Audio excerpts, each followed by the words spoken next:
So we are 2 weeks into the 2021 NFL season for the Washington football team, and it's no secret that the defense has been terrible. The defense has got off to a slow start. With all the hype coming into the 2021 season for the defense, we've expected a different result. So that poses the question, what's going on with Washington's defense and defensive coordinator Jack Del Rio? Here's my thing with it. A lot of people are overreacting, as they should and as we should expected them to. Because we're diehard fans, we want to see results, and when we don't see results, we get testy, we get impatient, right? It's only week 2 though, guys. Relax, man, relax. They are going to figure it out. They're going to figure it out, but I'm not here to tell you guys how to feel, because that's up to you. The issue that I see with this defense so far is the offensive line. I'm talking specifically for the defense, then we'll go to the linebackers, and then we'll go to the secondary. For the offensive lines that we faced, they've really game planned well for our two edge rushers, our two-star edge rushers. And also, here's the thing. Montez Sweat and Chase Young, and this is what we know. This shouldn't come to no surprise. They're not crafty just yet. And what I mean by that is they don't have multiple moves in their arsenal. If they can't beat you with their speed, they're pretty much bottled up. That's what's making them so easy to defend right now. Chase Young is only in year 2. Montez Sweat is only in year 3. What is the thing that we knew about Montez Sweat coming out of the 2019 draft class that they said once we drafted him? He is raw. He's a project, so it's going to take multiple years for Montez Sweat to get good. Montez Sweat is good. He's really, really good. But here's the thing that I'm saying. He doesn't have multiple moves in his bag. That's going to come over time when he learns new moves and tries new stuff. Right now, they don't have that much stuff in their tool bag. They're not Chandler Jones. They're not Myles Garrett. They're not Nick Bosa. They're not Joey Bosa. They're not even J.J. Watt. They're not T.J. Watt just yet, because they don't have multiple moves. Here's the thing that they have over all those guys, probably besides Myles Garrett, is speed. They're speed rushers. But with T.J. Watt and everybody else I named on that list, they have strength. Yes, Chase Young is strong. Montez Sweat is strong, but they're not about to bull rush no 330-pound left tackle. Can they do it? Yeah, but not on a consistent basis. That's the thing, and that's the issue that we have with Montez Sweat and Chase Young right now, is they're not crafty just yet. It's going to take time for those guys to learn new moves and new things. All they have in their bag is a bull rush and a speed rush. If he can't get past you with his speed, he's pretty much bottled up. Now, it's no excuses. They have to win their battles. Because I understand the people out there, oh, Chase Young is getting double teamed. Montez Sweat is getting double teamed. Yeah, I understand that. That's true. That's cool. But they're not getting double teamed every single play. That's just not the case, man. That's not the case. And they're just straight up losing their one-on-one battles. Chase Young versus Rashawn Slater. Chase Young versus Andrew Thomas, who he really got the better of pretty much, but he just wasn't able to get home. But even then, he still wasn't looking like Chase Young from last year. But that's the thing with our fan base, and that's the thing with anybody if they were a fan of this defensive line and just this team in general. We're impatient. Although Chase Young isn't making the big plays like the sacks and the strip sacks so far, it doesn't mean that he's not there. Because I've seen countless times last week where he was hitting Daniel Jones, but he was just slightly bit late. And Daniel Jones got the ball out of his hands. On that roughing the passer call, which I think is BS, that wasn't a roughing the passer call. He hit Daniel Jones. But again, he was slightly late. So it's not like he's just disappeared. It's just going to take time with Chase Young and Montez Sweat, man. It's still week 2 of the season. I have no doubt in my mind that this defense is going to figure it out. And it wouldn't surprise me if it started by week 3. Jonathan Allen's probably our only defensive lineman that's really showed up and looked like he's ready for this season. But it's going to take time, guys. It's only week 2. So I don't want to keep beating that horse because we've talked about that since the season started. It's going to take time, man. So moving on to the linebacking core. John Bostic just stinks, man. He stinks. And it's nothing we can do about it. He's going to be our starting middle linebacker. He's going to be our starting weak side. Whatever they want to do, he's going to be out there regardless. He's going to be out there regardless. They love Jon Bostic for whatever reason. I know the reason. It's his knowledge. It's his knowledge. He knows the game. Jamin Davis doesn't know the game just yet. And that's why they don't want to put him at the starting middle linebacker for all the snaps. In your nickel package, yes, they put Jamin Davis as the starting backer. But they don't want to, they don't feel comfortable with putting him as the starting backer for any formation. Because he doesn't know the game quite yet. And that's the thing with Jamin Davis. He's a project. He only started in 1 year at Kentucky. And that's because his roommate got sick. I want to say he got sick or something happened to him. He had a stroke or something like that. It's going to take time. He's a project, man. And that's what we knew. That's what we knew drafting him. So here's the thing with Jon Bostic, man. I love Jon Bostic as a veteran piece, as a backup, but he just can't do it. He knows the game like the back of his hand. That Cameron Curl play was magnificent, where he put Cameron Curl in the right hole. And on that very play, I believe it was Saquon Barkley that came right to Cameron Curl, and we stopped him. If that wasn't the case, if Jon Bostic didn't put Cameron Curl in that right hole, in that right gap, Saquon Barkley picks up the first down. But so, like I said, he knows it. I don't think Jamin Davis would have done that. I don't think he does. But here's the thing with Jon Bostic. He knows the game. Yeah, that's cool. But he can't perform out there. He may know what the running back out of the backfield is going to do, or even what the tight end is going to do, or even what the slot receiver is going to do. He may know what they're going to do, but his body can't perform the movements. Case in point, Jamin Davis versus Darius Slayton. If that was Jon Bostic, Slayton would have walked in for a touchdown. I want to say it was Slayton. It could have been Sterling Shepard. I think it was Sterling Shepard. I think it might have been Sterling Shepard. So I take that back. When Sterling Shepard, he came in, Jamin Davis was right on his hip, and he made the tackle short of the sticks. If that's Jon Bostic, Sterling Shepard's walking in for the touchdown. Jon Bostic is a good veteran piece, and we need him on this team because of his knowledge. Do I want him on the field? No, but what are we going to do about it? We have nobody else to put out there. They don't feel comfortable with putting Jamin Davis out there for all snaps. They're dang sure not going to put Khaleke Hudson out there.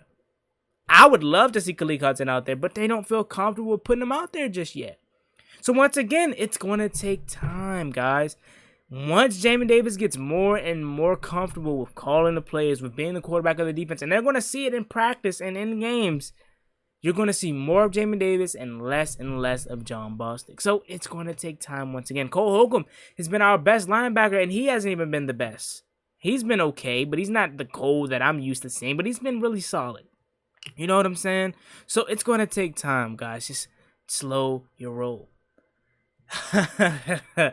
The secondary, man. Had to save the best for last, huh? I had to save the secondary for last, man, because what is going on with this secondary?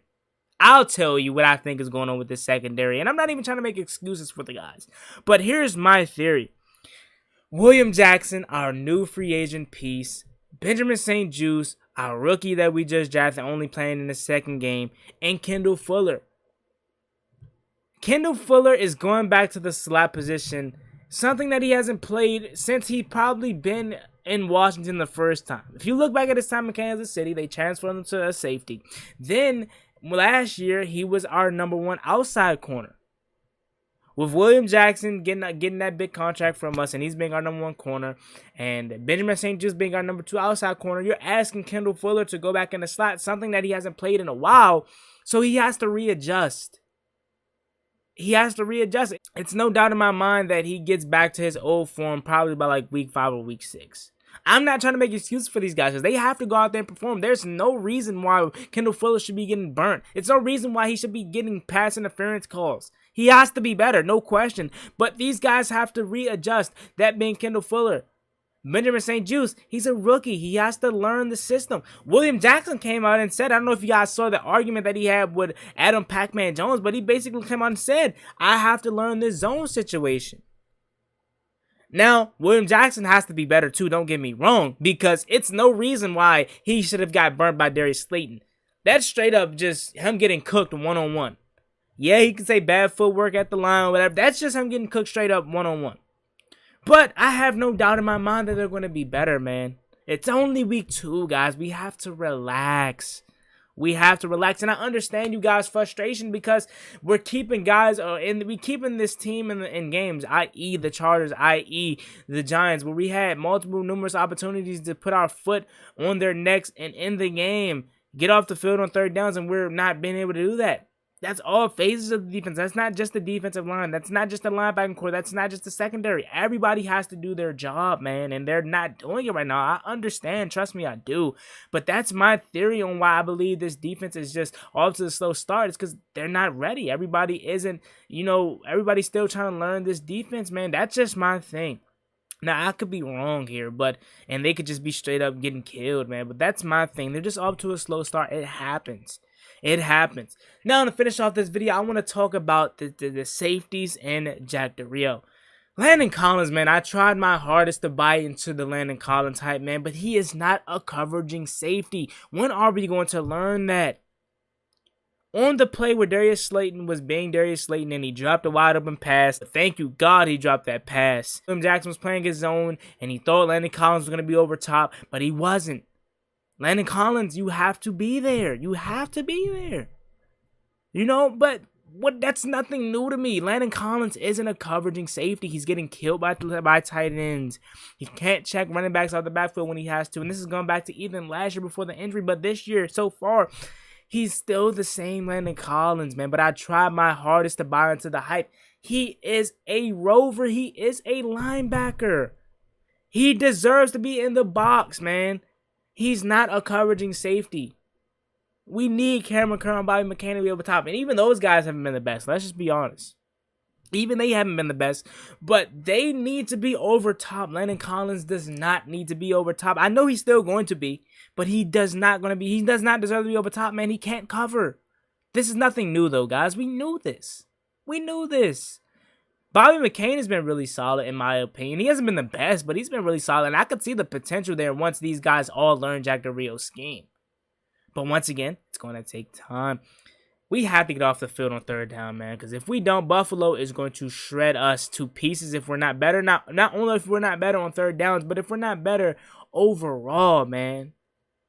We have to be better, man. Because the Buffalo Bills are going to shred us. Josh Allen, one of the best quarterbacks in all of football. Dawson Knox, Stephon Diggs. Oh, my God, man. Oh, my God. Emmanuel Sanders. Like, this offense is really good, and we cannot come out there playing how we played against the Chargers and or the Giants, or we're going to get killed by 50. Now, I want to end out this video talking about Jack Del Rio. Here's my thing with Jack Del Rio. Everybody's so quick to say, Juan, we need to fire Jack Del Rio. He isn't good. I know you love Jack Del Rio, but he's not good. He's giving me Greg Minuski vibes. No, man, calm down. Calm down. It's only so much JDR can do. He can't go out there and play. He's just the play caller. Now, I know you're going to say he's the play designer. He has to have situational play calling, because that's my issue with him. His situational play calling has to be better. He's the one that's calling the plays and putting these guys in a position. Yes, that is true, but he's not out there performing. He's not out there actually doing the play. He just delivers the play call, and after that, it's up to his players to perform. He can't do nothing after that. Now, here's my only issue with Jack Del Rio. Two things. Situational play calling is my thing. Having your matchups has to be better. Going back to week 1 versus the Chargers, why isn't your best corner on Keenan Allen on the game-winning play? Or for that matter, for the majority of the game, why isn't he shadowing him?